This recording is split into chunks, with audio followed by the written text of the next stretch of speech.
Hello everyone, welcome back to my channel. आज मैं आपको इस वीडियो में बताऊंगी कि हॉस्पिटल का लेआउट यानी कि इंफ्रास्ट्रक्चर किस तरह से बनाया जाता है फॉर पेशेंट की सेफ्टी के लिए। तो सबसे पहले जब आप हॉस्पिटल में एंटर करते हो तो आपको मिलेगा एक एंट्रेंस गेट और उसके आसपास लेफ़्ट राइट आप देखेंगे तो एक फार्मेसी दिखेगी जहाँ पे सारी मेडिसिन अवेलेबल होती है, इंजेक्शंस और ड्रेसिंग मटेरियल और कोई भी चीज़ें जो पेशेंट रिलेटेड ड्रग्स चाहिए वो सब अवेलेबल होता है। फिर आप थोड़ा और एंटर करेंगे तो आपको एक एरिया दिखेगा, उसे कहते हैं रिसेप्शन एरिया।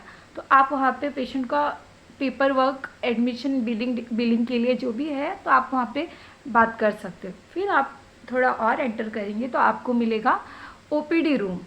और ओपीडी रूम जहाँ पे डॉक्टर बैठते हैं और आउट पेशेंट्स को एग्जामिन करते हैं, उन्हें जो मेडिसिन लगती है वो प्रिस्क्राइब करते हैं। ओके। फिर वहाँ पर एक कैजुअलिटी रूम रहेगा ओपीडी रूम के पास ही, जहाँ पर कुछ छोटे मोटे प्रोसीजर होंगे, जिसे को कट गया है सुचर करना है या फिर सलाइन चढ़ाना है ओपीडी बेस के लिए, तो कैजुअलिटी रूम में पेशेंट को रखते हैं। फिर उसके बाद आप थोड़ा कैजुअलिटी रूम से बाहर आएंगे तो आपको एक साइड स्टेयर्स दिखेंगे और एक साइड लिफ्ट दिखेंगी। तो आपको फर्स्ट फ्लोर पे मिलेगा आईसीयू और ऑपरेशन थिएटर। तो मोस्टली ऑपरेशन थिएटर और आईसीयू एक दूसरे के ब्रदर सिस्टर्स होते हैं, ऐसा आप कह सकते हो। फिर आपको मिलेगा सेकंड फ्लोर पे अगर जाएंगे तो वहाँ पे एक जनरल वार्ड होता है। जनरल वार्ड को आईपीडी रूम, आईपीडी डिपार्टमेंट भी कहते हैं, जहाँ पे पेशेंट का एडमिशन होता है। जैसे कि फीवर और प्री ऑपरेटिव पेशेंट्स है जिनका कोई सर्जरी होने वाला है, और डेंगू, मलेरिया, या किसी का रोड एक्सीडेंट हो गया है, किसी को अनकॉन्शियस है, ऐसा कुछ है, तो उसको हम वार्ड में आईपीडी बेस पे एडमिट करते हैं, आईपीडी डिपार्टमेंट पे।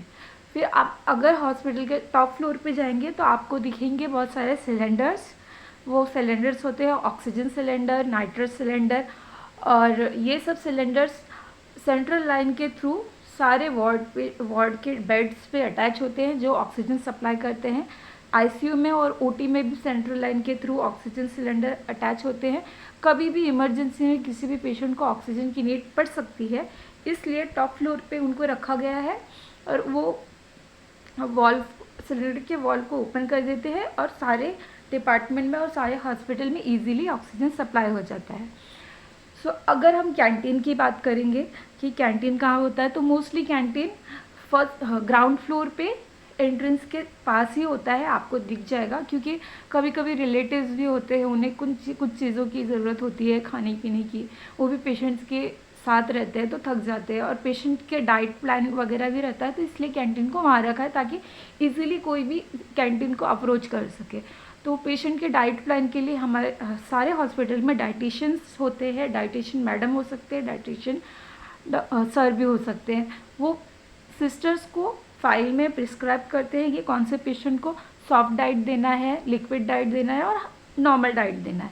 तो वो डाइट प्लान सिस्टर्स कैंटीन वाले को इन्फॉर्म करते हैं और कैंटीन वाले वही कुक करके अच्छे से वार्ड में पेशेंट्स को सर्व करते हैं।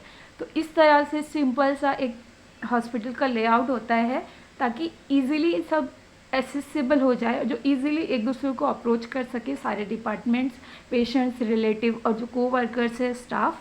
सो इस तरह से एक छोटा सा लेआउट मैंने आपको एक्सप्लेन किया है। आई होप आपको ये समझ में आया हो।